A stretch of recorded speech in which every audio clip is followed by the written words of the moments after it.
मैं स्वामी विवेकानंद जी की 158वीं जयंती पर यहाँ पर आप सभी को संबोधित करने के लिए, परम पूज्य गुरुदेव के विचारों को रखने के लिए आप सबके बीच में प्रस्तुत हुआ हूँ।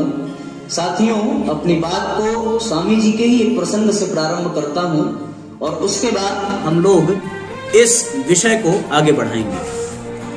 वास्तविकता यह है दोस्तों कि स्वामी जी के बारे में ही एक विशेष प्रसंग सुनने को मिलता है, और वो प्रसंग ये है कि एक स्त्री स्वामी जी के पास गई थी और जाकर के उस स्त्री ने एक निवेदन किया था कि मैं आपके जैसा ही पुत्र चाहती हूँ, मैं आपके जैसे पुत्र की माँ बनना चाहती हूँ, इसलिए आप मुझे पत्नी के रूप में स्वीकार करें और मुझे आप जैसे पुत्र की प्राप्ति हो।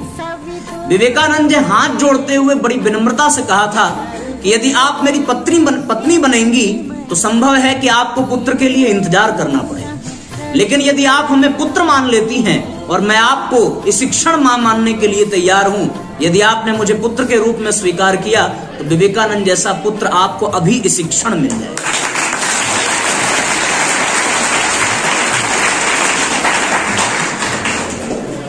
ऐसे दिव्य भाव जिनके थे वो स्वामी विवेकानंद, जिनकी 158वीं जयंती पर हम सभी यहाँ एकत्रित हुए हैं। साथियों, ये बहुत ही अद्भुत क्षण है और आइए परमात्मा से ये प्रार्थना करें कि ऐसे ही दिव्य भाव हमारे भी मन में पैदा हो, और इस तरह के दिव्य भाव जब लेकर के हम अपने जीवन को आगे बढ़ाएंगे तो निश्चित रूप से स्वामी विवेकानंद जैसे अखंड ज्योति के एक सूक्ष्म किरण तक अवश्य पहुंचने में हम सफल हो पाएंगे।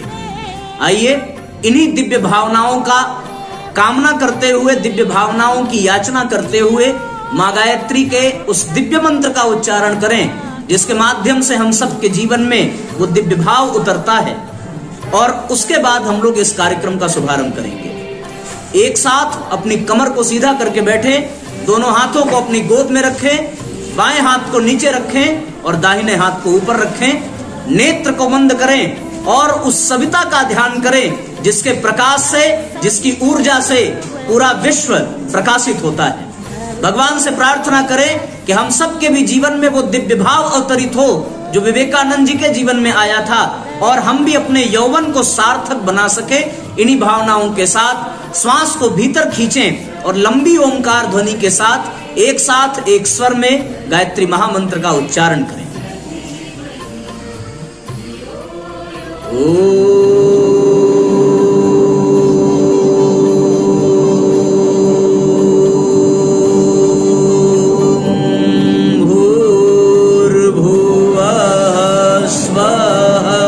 तत्सवितुर्वरेण्यं भर्गो देवस्य धीमहि धियो यो नः प्रचोदयात्।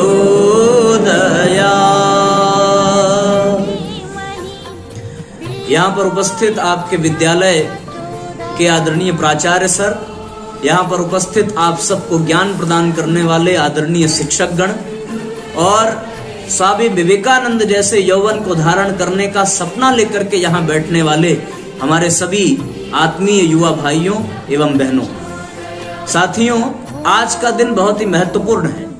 मैंने प्रारंभ में यही कहा था कि मनोरंजन होना अत्यंत आवश्यक है, पर उसके साथ लोकरंजन जुड़ा हुआ आवश्यक होना चाहिए। यदि वो नहीं होता है तो फिर जिंदगी ऐसे ही बीत जाती है और हमें कुछ भी प्राप्त नहीं होता। आज हम सब जब विवेकानंद जी की जयंती पर यहाँ बैठे हैं तो हमें ये अनुभव कर लेना चाहिए कि हमारा उद्देश्य क्या होना चाहिए, हमारा लक्ष्य क्या होना चाहिए, और हमें किस तरीके से अपनी जवानी को सार्थक बनाना है।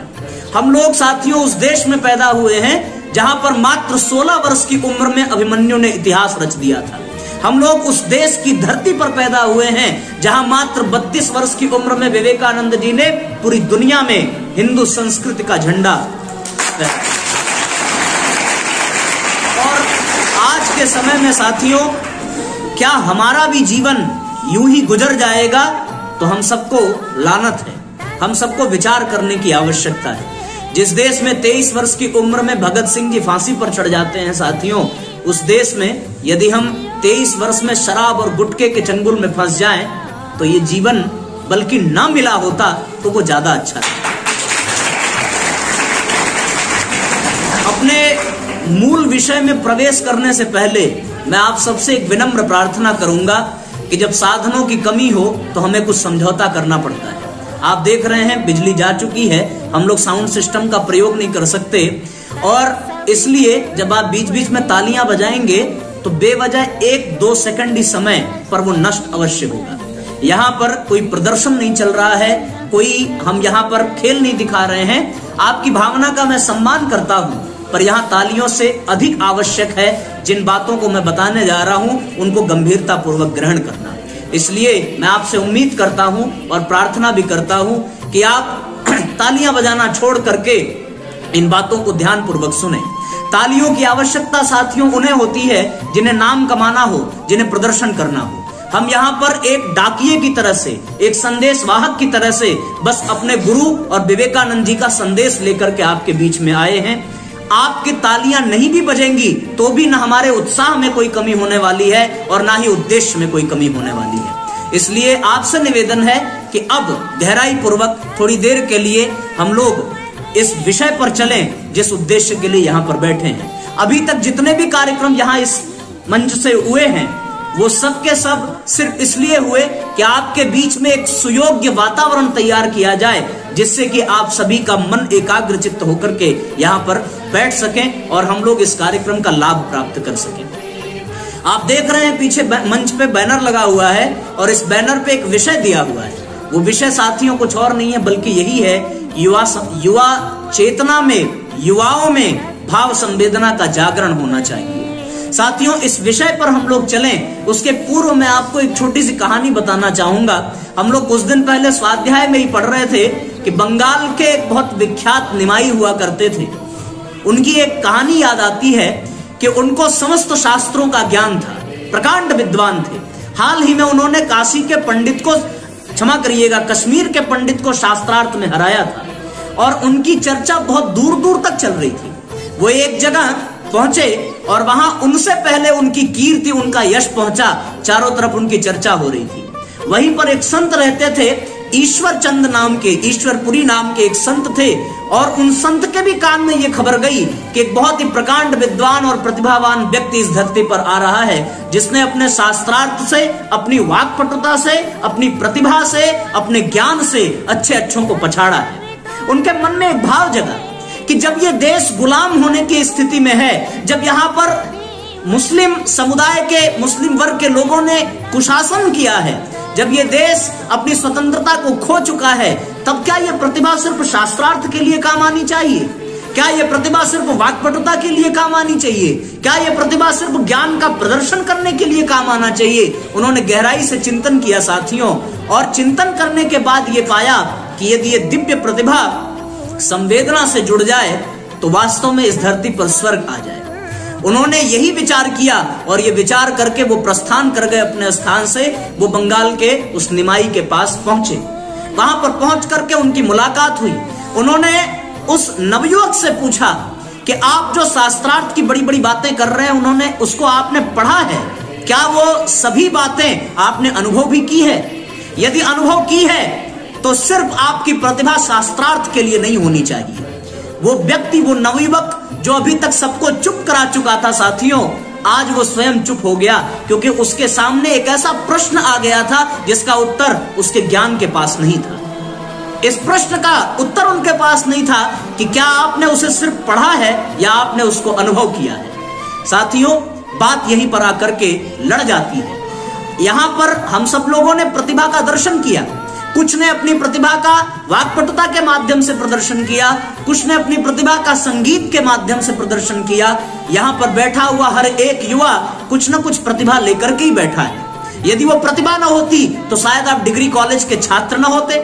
यदि ये प्रतिभा न होती तो शायद आप यहाँ के प्राचार्य न होते। यदि ये प्रतिभा न होती साथियों तो शायद हम लोग भी आपके बीच में न होते। और यदि ये प्रतिभा न होती तो आज हम लोग विवेकानंद जी की जयंती यहाँ पर मना नहीं रहे होते। लेकिन आवश्यकता है कि हमें प्रतिभा को भाव संवेदना से जोड़ना चाहिए। जब तक वो संवेदना से न जुड़े तब तक वो प्रतिभा साथियों अहंकार बन जाता है। यदि वो प्रतिभा संवेदनहीन हो तो वो प्रतिभा अहंकार की गुलामी करता है और वो प्रतिभा मात्र दिखावे में अपने आप को समाप्त कर देता है। आज जितने भी कलाकार हैं, यदि उनके जीवन में संवेदना नहीं है तो वो अपने प्रतिभा का सिर्फ प्रदर्शन करते हैं और अपनी प्रतिभा को व्यापार बना देते हैं। संगीत बहुत अच्छी कला है, पर उस संगीत को लोगों ने व्यापार बना करके अपने घर, अपने परिवार का लालन पालन किया है। इसमें कोई बुरी बात नहीं है, पर उनमें संवेदना होती तो ये प्रतिभा सिर्फ परिवार के भरण पोषण और व्यापार तक सीमित न रहती। उस प्रतिभा से कईयों का कल्याण भी किया जा सकता था। और आज वो संवेदना समाप्त हो चुकी है साथियों। तभी संगीतकारों में ऐसे ऐसे संगीत निकल कर आए हैं जिन्हें आप अपने परिवार के साथ बैठ करके सुनने में भी शर्म से आपकी नजरें नीचे हो जाएंगी। क्यों? क्योंकि उस प्रतिभा में संवेदना नहीं थी। आज ऐसे नृत्य एक बहुत बड़ा नृत्य एक बहुत बड़ी विधा है प्रतिभा को प्रदर्शित करने का। यह भी एक अच्छी प्रतिभा है, लेकिन उस प्रतिभा से भी संवेदना चली गई। ऐसे ऐसे नृत्य देखने को मिलते हैं जिन्हें आप अपने मर्यादापूर्ण आंखों से देखना नहीं चाहेंगे। छुप करके आप भले देखें, पर वास्तव में साथियों उसमें संवेदना नहीं होती, वो सिर्फ प्रतिभा का ही कमाल है। आज हम लोग उसी संवेदना पर बात करेंगे और अपनी प्रतिभा को एक दिशा देंगे। जब ये भाव उस संत ने उस पंडित को उस निमाई के सामने रखा तो उस निमाई ने यही पूछा कि आप प्रतिभा को संवेदना से जोड़ना चाहते हैं। यदि संवेदना से प्रतिभा जुड़ जाए, आप यही चाहते हैं, पर आज यहाँ पर समस्या बुद्धि की है। लोगों की प्रतिभा गलत दिशा में जा रही है, तो बुद्धि को हल करने के लिए, बुद्धि द्वारा पैदा की गई समस्या को हल करने के लिए बुद्धि से ही उपाय करना पड़ेगा। वहां भावना का क्या स्थान है? लोहा लोहे को ही काटता है। संत मुस्कुराए और कहने लगे, ये सत्य है कि लोहा लोहे को काटता है, पर तप्त लोहे को यदि दिशा देनी हो तो किसी शांत और शीतल लोहे की आवश्यकता पड़ती है।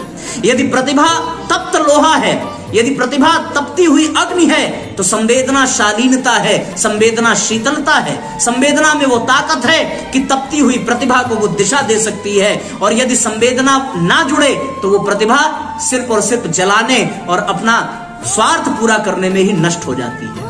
ये विषय हो सकता है आपके लिए थोड़ा क्लिष्ट हो, पर आप गहराई से समझने का प्रयास करना।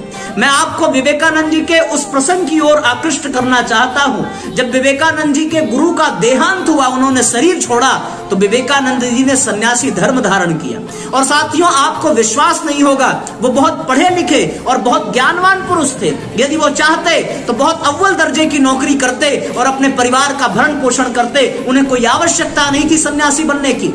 लेकिन विवेकानंद ने अपने आश्रम में कई महीनों तक नमक और बेल के पत्ते खाकर के बिताए हैं। उसके पीछे का कारण क्या था? उसके पीछे का कारण यह नहीं था कि उनके पास प्रतिभा नहीं थी। उसके पीछे का कारण था साथियों कि उनकी प्रतिभा में संवेदना जुड़ी थी। और उनकी संवेदना का वर्णन वहां से मिलता है कि जब उन्होंने शिकागो धर्म सम्मेलन में अपने विचारों को प्रस्तुत किया था, उसके बाद वहां के बड़े बड़े धनपशुओं ने उनको अपने घर पे आमंत्रित किया, उनको मखमल के बिस्तर दिए, उनको 56 प्रकार के भोग दिए। तो उन मखमल के बिस्तर पर पड़ने के बावजूद भी उनको कांटे जैसी चुभन महसूस हुई और रात भर वो बिलखते रहे, रोते रहे। क्यों? सिर्फ ये सोच करके कि आज यहाँ विदेशों में धन का इतना बड़ा अपव्यय है, पर भारत देश में साथियों भोजन के लिए लोग तरस रहे हैं। भारत देश दरिद्रता को प्राप्त हो गया है। भारत देश के लोग परतंत्र हो चुके हैं। भारत देश के लोग अनाज को प्राप्त करना चाहते हैं। ऐसी विडंबना को देखते हुए क्या ये मखमल का बिस्तर हमें स्वीकार करना चाहिए? एक प्रतिभा सिर्फ होती साथियों तो वो उसे स्वीकार करते और कोई मठ के मठाधीश बन करके वो विदेशों में अपना व्यापार शुरू कर सकते थे। लेकिन वो संवेदना उनको विवश करती थी और उस संवेदना के कारण वो पूरी दुनिया में भारतीय संस्कृति के ध्वज को फहरा करके 4 वर्ष बाद पुनः भारत लौट आए, सिर्फ उस संवेदना के कारण। आप संवेदना के अर्थ को समझिए। संवेदना का अर्थ होता है समान वेदना।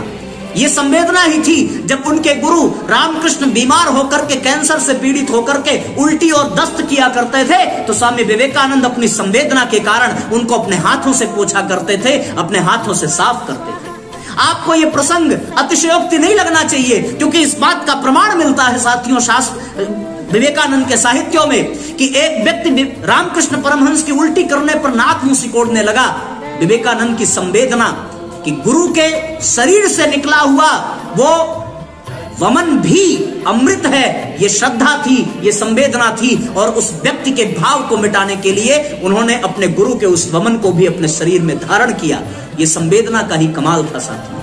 प्रतिभा के साथ जब संवेदना जुड़ जाती है तो समर्पण का भाव पैदा होता है। जब वो भाव नदियों के साथ मिल जाता है तो नदियां माता बन जाती है। जब वो भाव किसी बहन बेटी के साथ जुड़ जाता है, किसी स्त्री के साथ जुड़ जाता है, तो वो स्त्री हमारे लिए मां, वो स्त्री हमारे लिए बहन बन जाती है। जब वो भाव साथियों किसी वृक्ष के साथ जुड़ जाता है तो वो वृक्ष हमारे लिए देवता बन जाता है। जब वो भाव हमारे माँ बाप के साथ जुड़ जाता है तो साथियों वो माँ बाप हमारे लिए भगवान बन जाते हैं। और जब वही भाव साथियों पत्थर की मूर्ति में जुड़ जाता है तो वो भाव हमें साक्षात भगवान का दर्शन कराता है। मैं उसी भाव की बात कर रहा हूं जिस भाव के अभाव में आज युवाओं ने व्यसन करना शुरू कर दिया। क्या उनके अंदर संवेदना है जो शराब को हाथ लगाते हैं? यदि वो उनके अंदर संवेदना होती तो शायद वो अपने परिवार के दर्द को समझते, शायद वो अपनी पत्नी के पीड़ा को समझते। क्या उनके अंदर संवेदना है जो लोग अन्य और पराई स्त्रियों पर गलत दृष्टि डालते हैं? यदि उनके अंदर संवेदना होती तो वो जिस प्रकार से अपनी बहन को जिस नजर से देखते हैं उसी नजर से साथियों वो दूसरों की बहन को भी देखते। ऐसा क्यों हुआ? सिर्फ इसलिए हुआ साथियों कि हमारे भीतर संवेदना का अभाव हो गया। आज इस धरती पर जहां कहीं भी गलत होता दिखाई पड़ रहा है वहां एक ही कारण नजर आता है और वो कारण यही है दोस्तों कि हमारे भीतर संवेदना का अभाव हो गया। यदि संवेदना होती तो न कहीं भ्रष्टाचार होता, न कहीं आतंकवाद होता। आप कल्पना करके देखिए, कोई अपने बच्चे को मारना चाहेगा क्या? कोई अपने बच्चे को मिटाना चाहेगा क्या? यदि आप अपने बच्चों को मिटा सकते हो तो ही आपको दूसरे के बच्चों को मिटाने का अधिकार है। लेकिन आतंकवाद वहां से जन्म लेता है जहां संवेदनाएं सूख जाती हैं। भ्रष्टाचार वहां से जन्म लेता है जहां संवेदना मिट जाती है, मर जाती है। अगर संवेदना होती तो इस दुनिया में न कहीं भ्रष्टाचार होता, इस दुनिया में न कहीं आतंकवाद होता। और आज भ्रष्टाचारियों में किसी बुजुर्ग का हाथ नहीं है, आतंकवाद में कोई बुजुर्ग नहीं आता आगे। साथियों आतंकवाद और भ्रष्टाचार जैसे गलत कार्यों के लिए यदि कोई आता है तो वो हमारे आप जैसे युवा ही सामने आते हैं। और इसलिए आते हैं क्योंकि उनका ताल्लुक संवेदना से समाप्त हो चुका होता है, उनके जीवन में संवेदना मर चुकी होती है। जिसके जीवन में साथियों भाव संवेदना मिट जाए उसका जीवन निष्ठुर हो जाता है, उसके जीवन का लक्ष्य समाप्त हो जाता है। और संवेदना ने ही युवाओं को इस देश पर मर मिटने के लिए विवश किया है। एक नहीं अनेकों उदाहरण हमारे इस देश में, हमारे इतिहास में भरे हुए हैं। आज का युवक किस ओर भाग रहा है? संपत्ति के पीछे भागता है और एक सुंदर स्त्री के पीछे भागता है। मैंने दोनों उदाहरण आपके सामने रखे हैं और दोनों उदाहरण को पेश करने के लिए साथियों मैं आपको दो भाव देता हूं। आप इसको पकड़ सकना तो अपने जीवन में धारण करना। मैं समझता हूं अयोध्या जैसा साम्राज्य, अयोध्या जैसी संपत्ति शायद ही किसी राजा के पास रही। वो चक्रवर्ती साम्राज्य था, चारों तरफ चतुरंगड़ी सेना से घिरा हुआ, किसी चीज की कमी नहीं थी। अयोध्या के राजा दशरथ का मित्र कुबेर हुआ करता था, देवताओं का राजा इंद्र दशरथ के साथ बैठ कर के भोजन करता था। ऐसा साम्राज्य, ऐसी संपदा शायद ही कहीं रही हो साथियों। लेकिन जब उस संपदा के विभाजन की पारी आई, विभाजन का जब समय आया तो एक ओर राम खड़े थे और दूसरी ओर उनका छोटा भाई भरत खड़ा था। दोनों में प्रतिभा की कमी नहीं थी पर दोनों में संवेदना भी थी। आप इस भाव को समझें। भरत ने कहा कि मुझे राज्य नहीं चाहिए, मुझे राम चाहिए। क्यों? क्योंकि उनके जीवन में संवेदना थी। भगवान ने कहा कि मैं अपने कर्तव्य से हट नहीं सकता, मैं अपने पिता के वचन का पालन करूंगा। साथियों वो संवेदना थी अपने पिता के प्रति, अपने पिता के वचन के प्रति। वरना आज हम राम को मर्यादा पुरुषोत्तम न कहते, आज हम भरत के सामने शीश न झुकाते यदि उनके जीवन में संवेदना न रही होती। उस संवेदना के कारण भरत 14 वर्ष नंद गांव में जमीन में गड्ढा खोद करके भगवा वस्त्र धारण करके उन्होंने अपना जीवन बिताया। अयोध्या का राजा बनना उन्होंने स्वीकार नहीं किया। पता है क्यों? क्योंकि उनके जीवन में संवेदना थी। जब संवेदना आती है साथियों तो अयोध्या जैसा साम्राज्य भी तुच्छ जान पड़ता है। और जब संवेदना मिट जाती है तो 1000-10,000 रुपए के लिए भी व्यक्ति कत्ल करने से पीछे नहीं हटता। इस बात को समझाने के लिए उदाहरण दिया मैंने आपको। और फिर एक और उदाहरण आइए हम परिचित होते हैं कि भगवान जब वन में भ्रमण कर रहे थे तो उन्होंने हड्डियों का ढेर देखा। आपने रामचरितमानस में पढ़ा होगा और रामचरितमानस का वो प्रसंग याद करिए कि हड्डियों का ढेर देखने के बाद भगवान के नेत्रों से आंसू गिरे थे। वो आंसू उस संवेदना के प्रमाण है साथियों, जिसके कारण उन्होंने असुरता का विनाश किया था और उन्होंने उसी क्षण अपनी संवेदना के कारण संकल्प लिया था कि निश्चरहीन करहु मही भुज उछाई प्रणकीन। उन्होंने अपनी भुजाओं को उठा करके प्रण किया था, सिर्फ इसलिए क्योंकि उनके जीवन में संवेदना थी। यदि संवेदना न होती तो राम आज पूजनीय न होते, भरत आज पूजनीय न होते। ऐसे एक नहीं साथियों, अनेकों उदाहरण देखने को मिलते हैं। मैं आपको एक छोटा सा उदाहरण दिखाऊं, ये तो संपत्ति की बात थी। अब आइए हम स्त्रियों पर चर्चा करें जिनके प्रति युवाओं का दृष्टिकोण बदल रहा है। आज यदि कोई बहन अपने भाई के साथ चौराहे पर किसी जरूरी काम से भी जा रही हो तो लोग गलत दृष्टि से देखते हैं और उस गलत संबंध को ही समझते हैं, जिसके कारण बहनों को बार बार लज्जित होना पड़ता है। आज हमें उस संवेदना की आवश्यकता है कि ये बहनें हमारे साथ फिर से सिर ऊंचा करके रह सके, हमारे साथ कंधे से कंधा मिला करके काम कर सके। उस भाव को समझिए। महात्मा गांधी की एक कथा आती है साथियों। महात्मा गांधी जब दक्षिण अफ्रीका से लौट करके जब हिंदुस्तान वापस आए और जब वो रेलवे स्टेशन पर ट्रेन से उतरे तो उन्होंने बड़ा एक मार्मिक दृश्य देखा। और मार्मिक दृश्य साथियों, उन्होंने ये देखा कि एक नवयुवक स्त्री वहां से गुजर रही थी, लेकिन उसके पास पहनने के लिए वस्त्र नहीं थे। उसने फटी हुई साड़ी धारण की थी और उस फटी हुई साड़ी को आधा लपेटा था और आधे बदन को उसने अपनी साड़ी से ढका हुआ था। आप कल्पना करिए, शायद संवेदनहीन कोई युवा होता तो उसके भीतर न जाने किस तरह के तूफान उठे होते, लेकिन जिनके भीतर संवेदना थी वो किस तरह से सोचते हैं, इस प्रसंग से हम सीख सकते हैं, इस प्रसंग से हम समझ सकते हैं। आप कल्पना करके देखिए, महात्मा गांधी जो ट्रेन पर चढ़ने के समय में मिस्टर गांधी हुआ करते थे, लेकिन जब रेलवे स्टेशन पर उतरे और साड़ी में अर्धनग्न अवस्था में लपेटी हुई उस नवयुवती को देखा तो उन्होंने आंख से आंसू गिराते हुए कारण जानना चाहा कि बहन, तेरे पास कपड़े नहीं है क्या? तो इस अवस्था में क्यों टहल रही है? उस नवयुवती ने रोते हुए कहा था कि इतना सामर्थ्य नहीं है, इतनी संपदा नहीं है कि मैं अपने शरीर को ढक सकूं। महात्मा गांधी ने अपने वस्त्र निकाल करके उसे दिए साथियों, और वहीं उसी क्षण उन्होंने कसम खाई थी कि मैं जिस देश का निवासी हूं उस देश की महिलाओं को यदि वस्त्र पहनने को नहीं मिलता तो मुझे भी कोई अधिकार नहीं है वस्त्र धारण करने का। और उसी क्षण उन्होंने खादी का वस्त्र धारण करने का जीवन भर संकल्प लिया। और वस्त्र भी कैसा कि एकमात्र धोती जिसे आधा लपेटते थे और आधा ओढ़ते थे। मित्रों, वो संवेदना थी जिसके कारण मिस्टर गांधी को महात्मा गांधी बना दिया गया। एक छोटा सा बच्चा, एक छोटा सा युवा जो पहले मिस्टर गांधी हुआ करता था, अब वो महात्मा गांधी कहलाने लगा, सिर्फ साथियों संवेदना के। मैं उसी संवेदना की ओर आप सबका आमंत्रण करता हूं। अपने भीतर के उस भाव को जगाइए, अपने भीतर की उस संवेदना को जगाइए। यदि वो संवेदना जाग गई तो ये देश आपके लिए देश नहीं रह जाएगा, ये देश आपके लिए राष्ट्र पुरुष बन जाएगा। ये धरती आपके लिए ग्रह नहीं, आपके लिए मां बन जाएगी जब आपके भीतर संवेदना जागृत हो जाएगी। इसलिए दोस्तों, आज आवश्यकता है, और मैं कहूं कि वृद्धों में शायद संवेदना दिख भी जाती हो, पर युवाओं में आज संवेदना का अकाल बढ़ गया है। और आप कहीं भी किसी से भी पूछ लीजिए, यदि कोई युवा आपके सामने जीन्स का पैंट और टी शर्ट पहन करके खड़ा हो जाए तो मन में एक भय अवश्य पैदा हो जाता है। ये निश्चित रूप से उद्दंड ही होगा। शालीनता, उदारता आज किताबों के पन्नों पर ही दिखाई पड़ती है साथियों, पर उद्दंडता आज के युवाओं के जीवन में दिखाई पड़ती है। यदि संवेदना होती तो कभी यहाँ पर कोई दुर्घटना न घटती, कभी यहाँ पर बसों को नहीं ठोका जाता, कभी यहाँ पर आमरण अनशन नहीं किया जाता, और यदि किया भी जाता तो उसमें शालीनता होती, संयम होता। आज ये यौवन संवेदनहीन हो गया है, और आज साथियों हमें आवश्यकता है उस संवेदना को जागृत करने की। आज हमें आवश्यकता है उस भावना को जागृत करने की। क्यों?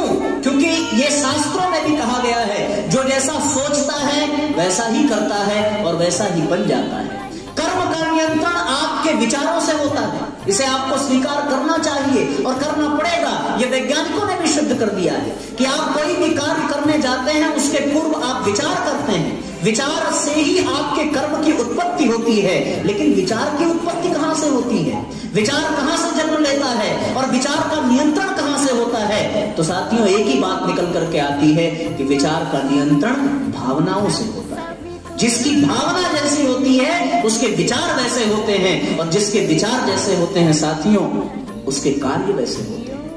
आज यहाँ पर इस संगोष्ठी का आयोजन किया गया तो इसके पहले, इस कर्म को करने से पहले मन में एक विचार तो आया होगा कि हमें भी विवेकानंद जी की जयंती मनानी चाहिए, और उस विचार के पीछे कौन सी भावना जुड़ी थी? वो यही भावना जुड़ी थी कि हम विवेकानंद के सिद्धांतों को, विवेकानंद के आदर्शों को अपने जीवन में धारण कर सकें और अपने आप को वैसा ही बना सकें। अभी तक जितने भी कार्यक्रम यहाँ हुए वो सब के सब मनोरंजन के लिए ही थे साथियों, ताकि यहाँ पर एक दिव्य वातावरण तैयार किया जा सके। लेकिन अब जिन बातों की ओर हमने आपको आकृष्ट किया है वो साथियों मूल उद्देश्य है इस कार्यक्रम का। इसके बाद आप अनेकों संगीत के कार्यक्रम दीजिए, आप अनेकों नृत्य करिए, पर वास्तविकता यह है कि आपको प्रेरणा इन्हीं विचारों से मिलेगी। और मैं अपनी बात को विराम देने से पहले आप सबसे एक ही प्रार्थना करूंगा कि आप यदि विवेकानंद जी से नहीं मिले हैं तो आपको मैं एक माध्यम बता दूं विवेकानंद जी से मिलने का। आप सब मिलना चाहते हो कि नहीं मिलना चाहते हैं ना सर, कि हम लोग भी विवेकानंद जी से मिले? सबकी इच्छा होगी। यदि वो आज होते तो हम सब उनके पास जाते, लेकिन आज वो नहीं है तो हमें कुछ न कुछ रास्ता निकालना पड़ेगा कि हम विवेकानंद जी से मिले कैसे, और विवेकानंद जी से जुड़ करके उनके भावों को ग्रहण करके हम भी इस देश के लिए कुछ कर सकते हैं क्या? ये प्रश्न मन में आना चाहिए। और साथियों उसका एक ही रास्ता है। एक छोटा सा प्रसंग आपको बताऊं कि भगत सिंह जेल में बैठे थे, उनको 1 घंटे बाद फांसी दी जाने वाली थी और बैठ करके वो गीता का पाठ कर रहे थे। आपने ये कथा सुनी होगी। भगत सिंह से उस जेलर ने पूछा कि तुम्हें 1 घंटे बाद मरना है और तुम गीता का अध्ययन कर रहे हो। भगत सिंह ने हाथ से इशारा किया था और ये कहा था कि भैया 1 घंटे बाद मरना है, अभी नहीं मरना है। आप हमें परेशान न करें, डिस्टर्ब न करें, क्योंकि एक महापुरुष दूसरे महापुरुष से बात कर रहा है। एक संकेत उन्होंने दिया। क्या कहा था? कि एक महापुरुष दूसरे महापुरुष से बात कर रहा है। अर्थात जिसने ये गीता कही है, मैं उस गीता को पढ़ के उनसे बात कर रहा हूं, उनके विचारों को देख रहा हूं। आप किसी से मिलेंगे तो क्या हासिल होगा? उसके विचार ही तो हासिल होंगे। वो आपको कपड़ा नहीं देगा, वो आपको पैसा नहीं देगा, लेकिन वो श्रेष्ठ विचार अवश्य देगा, जिसको प्राप्त करने के पश्चात कुछ भी पाना शेष नहीं रह जाता है। और यदि वो आपको पैसा दे, कपड़ा दे, परंतु श्रेष्ठ विचार न दे साथियों, तो अभी बहुत कुछ पाना शेष रह जाता है, सब कुछ मिल जाने के बाद। इसलिए यदि विवेकानंद से मिलना हो तो साथियों उनके विचारों से जुड़ना पड़ेगा। आपको एक होमवर्क देकर के जाता हूं, यदि आप अपना छोटा भाई समझें और थोड़ा सा भी आपके भीतर भाव जगा हो इस उद्बोधन को सुनने के पश्चात, तो आप इसको जीवन में उतार करके जाना। आपके पास 2 रास्ते हैं। आप देखें, आपके प्राचार्य सर ने इस प्रांगण में हर पिलर के पास, हर दीवार के कोने कोने में विवेकानंद जी का सद्वाक्य लिख करके रखा है, चिपकाया है। आप जाते समय उन विचारों को नोट करके जाना और एक बार प्रतिदिन उसे अवश्य पढ़ना। और यदि आपको ना समझ में आए तो आकर के आप अपने शिक्षकों से पूछना, और फिर भी ना आए तो आप हमारा नंबर लिख करके जाना साथियों, हम लोग उसकी चर्चा करेंगे और आपको उन विचारों को अच्छे से समझाया जाएगा, ताकि वो आपके अंतःकरण में बैठ जाए और आपका जीवन धन्य हो जाए। यहाँ यदि हम सबका आगमन हुआ है और इस संगोष्ठी का आयोजन हुआ है तो उसमें कोई स्वार्थ का भाव नहीं है, सिवा परमार्थ के। हम सबके मन में एक ही कसक है कि आज हमारे देश में 65% युवाओं की संख्या है, लेकिन उन 65% युवाओं में कितने प्रतिशत युवा ऐसे हैं जो विवेकानंद के सिद्धांतों पर चलने के लिए उत्साह पूर्वक आगे आ सकते हैं? उन युवाओं में कौन से ऐसे युवा हैं जो विवेकानंद के आदर्शों को उन्हें आदर्श के रूप में स्वीकार करके अपना जीवन उस ओर ले जाना चाहते हैं? आज प्रश्न ये खड़ा होता है और इसके लिए साथियों आपको उनके विचारों से जुड़ना पड़ेगा। विचारों से जुड़ने के लिए आप देखें, हमारे गायत्री परिवार के माध्यम से परम पूज्य गुरुदेव के अनेकों साहित्य यहाँ पर रखे हुए हैं, उनमें विवेकानंद जी के विचार आपको मिलेंगे। आप उन पुस्तकों को अवश्य लेकर के जाना। गांधी ने कहा था कि मुझे मात्र 20 ऐसे युवा मिल जाएं जो पूर्ण समर्पण कर दें भारत माता के लिए, तो मैं पूरी दुनिया को बदल देने की सामर्थ्य रखता हूं। यदि आप में से साथियों अधिक नहीं, सिर्फ 10 से 15 युवा भी विवेकानंद जी के सिद्धांतों पर और उनके आदर्शों पर चलने के लिए अपना कदम बढ़ा दें, तो आज का ये कार्यक्रम सफल माना जाएगा, आज का ये आयोजन सिद्ध माना जाएगा। इसलिए आप सभी से एक बार नहीं बार बार प्रार्थना है कि आप इसको गहराई से समझें और अपने भीतर की संवेदना को जागृत करें, अपने भीतर की भावना को जागृत करें। आज संवेदनहीन ये समाज अनेकों कर्त में जा रहा है। लोग सामूहिक आत्महत्या की ओर बढ़ रहे हैं साथियों, सिर्फ संवेदना के अभाव में। यदि संवेदना होती तो कभी गाय की हत्या न होती, यदि संवेदना होती तो किसी जीव की हत्या न होती, यदि संवेदना होती तो कहीं बलात्कार न होता, यदि संवेदना न होती तो कहीं मिलावट न होती, कहीं भ्रष्टाचार न होता, यदि संवेदना होती तो साथियों ये भारत देश फिर से उस ज्ञान के उत्तम शिखर पर पहुंच गया होता। यदि संवेदना होती तो हम फिर से जगत गुरु बनकर के पूरे विश्व का मार्गदर्शन कर रहे होते। और आज युग बदल रहा है, आवश्यकता है साथियों उस संवेदना को जगाने की। और हमें पूरा विश्वास है कि आज नहीं तो कल हमारे देश के युवाओं के भीतर वो संवेदना जागेगी। और जब जब वो संवेदना जगी है साथियों, तब तब कोई युवा राम बनकर के रावण का वध करता दिखाई पड़ा है। जब जब वो संवेदना जगी है, तब इस देश को आजाद कराने के लिए अनेकों भगत, अनेकों चंद्रशेखर आजाद और इस संस्कृत के धर्म की ध्वजा को फहराने के लिए अनेकों विवेकानंद उठ करके खड़े हुए हैं। इसलिए दोस्तों आज आवश्यकता है अपने भीतर की संवेदना को जगाने की। आपसे एक बार नहीं 1000 बार ये निवेदन है कि आप अपनी भावना को जागृत करें, आप अपनी संवेदना को जागृत करें। संवेदना जगेगी कैसे? संवेदना जगेगी श्रेष्ठ संगत के कारण, संवेदना जगेगी श्रेष्ठ प्रसंगों को सुनने और उनको ग्रहण करने के कारण, संवेदना जगेगी जीवन में गंभीरता लाने के माध्यम से, संवेदना जगेगी साथियों विवेकानंद जी के विचारों से जुड़ करके उन्हें अपने जीवन में धारण करने से।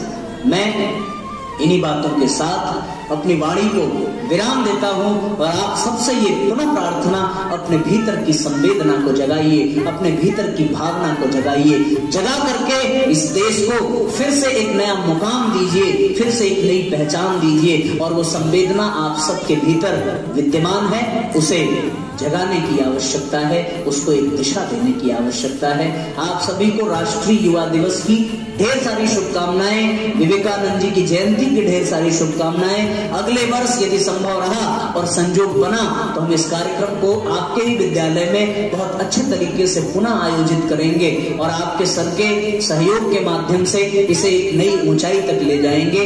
हर वर्ष विवेकानंद जी की जयंती मना करके हर वर्ष उन्हें उनके प्रति कृतज्ञता व्यक्त करें, क्योंकि साथियों आज भारतीय संस्कृति यदि जीवित है तो सिर्फ और सिर्फ विवेकानंद जी के कारण ही जीवित है। यदि वो न रहे होते तो आज भारतीय संस्कृति समाप्त हो चुकी होती। इसलिए जोरदार जयकारा लगाएंगे। मैं यहां से बोलूंगा, आप अपनी सांसों को भीतर भरिए और अपने देश में अपनी जिम्मेदारी को महसूस करिए। दोनों हाथ ऊपर उठा करके साथियों जय घोष करेंगे, भारत माता की, भारत माता की, भारत माता की। इन्हीं बातों के साथ आप सबको बहुत बहुत धन्यवाद, आपके विद्यालय प्रबंधन को धन्यवाद। आइए सभी